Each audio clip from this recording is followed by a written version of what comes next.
What is up, everyone? The Archangel here, and here we are in the final closed beta phase of Black Desert before the NAEU launch. Just thought I'd get some playtime in here, kind of get some gameplay up on my channel for once instead of just me talking. Also wanted to just kind of go over my thoughts on the game so far, not just the beta build, but, you know, what they're doing as far as transitioning from Korea and Russia into the NA version. Now, I am going with the Rangers simply because that was the one that I played the least when I was on the Russian servers. So I want to give something I hadn't really played a lot a try. Not a huge fan of this class, but they are pretty OP as far as just kiting, staying out of danger. So, not really going to focus on the gameplay so much of this class talking here. I did want to go over some of the pros and cons of what I've seen through both phases of beta. And then also my experience on the Russian server. Just starting out, one of the major things I'm liking are the changes they made to the cash shop. Now I will kind of take a minute and just kind of show you what's in there.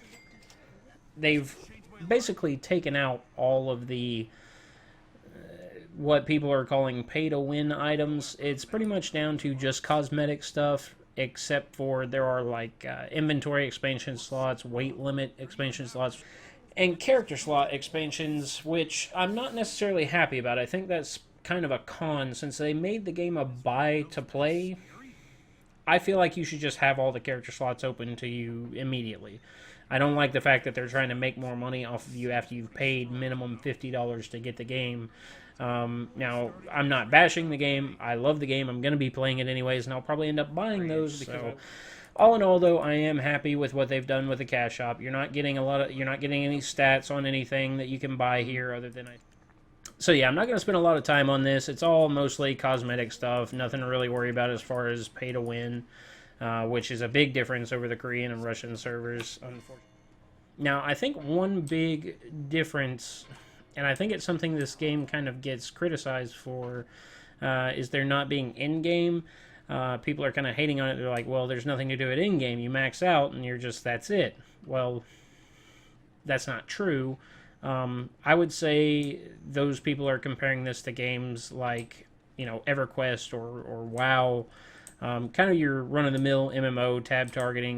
Maybe not even just the combat style being involved in that statement, but the questing mechanics and, continuity of the game.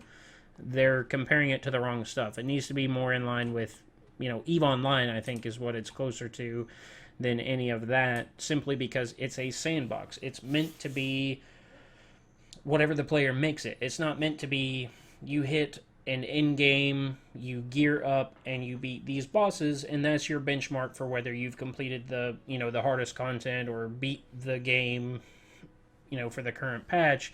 That kind of bothers me when I hear people complain about it like that, because it's not that type of game. I'm not gonna, try to do nothing but positive. We talk about some cons.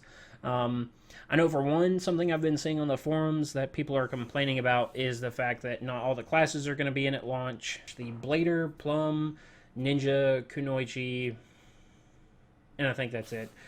People keep talking about a male ranger, but I'm pretty sure those don't exist yet.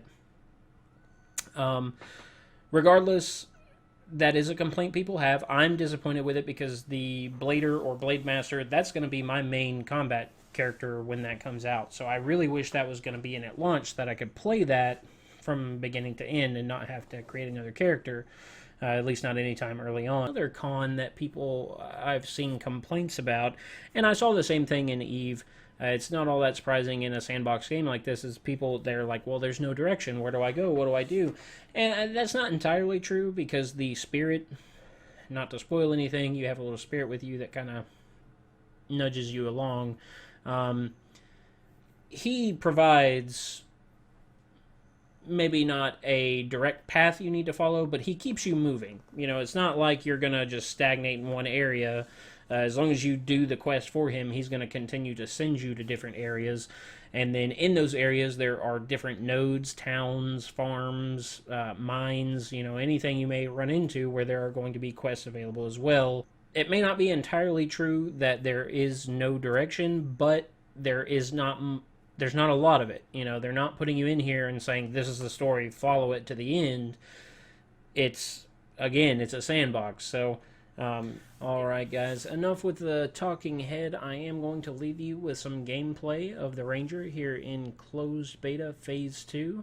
I will be posting more content on a regular basis, especially after the game launches. There will be regular videos and streams, so keep an eye out for that. If you like what's in this video and my others, please hit the like button and subscribe. I'd really appreciate that. And let me know in the comments or direct message or email what you think and, suggestions for the channel. I really appreciate that. I want to know what everyone wants to see. I don't want to just put out content and hope for the best. So let me know what you think, and I'll catch you guys next time. Nightmares worry me.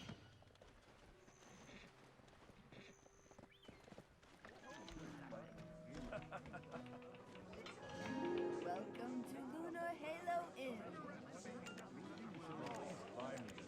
Why don't you have a glass of belly of wine? Imbecile native. I'm a pro when I'm Picked up travelers aside. Let's just drink. And then he appeared.